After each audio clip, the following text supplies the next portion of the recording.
quand le brouillard devient eau. Transformer le brouillard en eau dans les régions qui en manquent, c'est étonnant, mais c'est possible grâce à des filets de plusieurs mètres de haut posés en altitude. C'est le pari relevé par une association marocaine dans le sud-ouest du pays, Charlie. Oui, plus précisément dans la région de Sidi Ifni. Alors c'est une région semi-aride, proche de l'océan Atlantique. Et là-bas, il faut parcourir plusieurs kilomètres avant de pouvoir trouver une source d'eau. Mais la région dispose bien d'une ressource, un atout qui était peut-être jusque-là sous-estimé, le brouillard. Et oui, elle vit dans le brouillard plus de la moitié de l'année. Ah, Alors pourquoi ne pas capturer ce brouillard, cette brume, pour en faire de l'eau potable? Eh bien, c'est l'idée d'une association, l'association d'Arcimad pour le développement, l'éducation et la culture, qui a décidé donc de se lancer dans cette collecte inédite.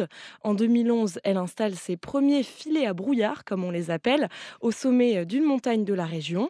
Et c'est le président de l'association, Aïssa Derem, qui nous raconte comment l'idée lui est venue. J'avais entendu parler d'expériences qu'on faisait au Chili pour ramasser de l'eau. Mais en retournant dans le village de mes parents, j'ai entendu dire que au-dessus de notre village, il y a une montagne qui a fait à peu près 1225 mètres, Boutmesguida. C'est là où on a fait l'expérience plus tard. Les expériences existent déjà en Afrique du Sud depuis le début du XXe siècle. Mais surtout, je pense au Chili, à partir des années 60-80, les gens ont commencé à réellement penser à ça.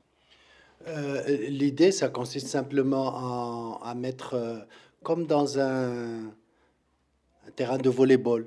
Vous avez deux piquets et entre les deux, il y a un filet. Et donc le brouillard passe à travers ce filet. Et au-dessous de filet, il y a comme une rigole qui ramasse cette eau, qui descend goutte à goutte. Et les canalisations à ce moment-là ramassent cette eau-là et vous l'amenez là où vous voulez l'utiliser. Et c'est une eau qui est pratiquement de l'eau distillée, qui est très très pure. Et cette eau, on la minéralise en rajoutant de l'eau d'un puits. Et là, elle descend directement dans les citernes et puis elle sert les villages. Nous avons à peu près 5 villages et donc on sert 300 jusqu'à 400 personnes.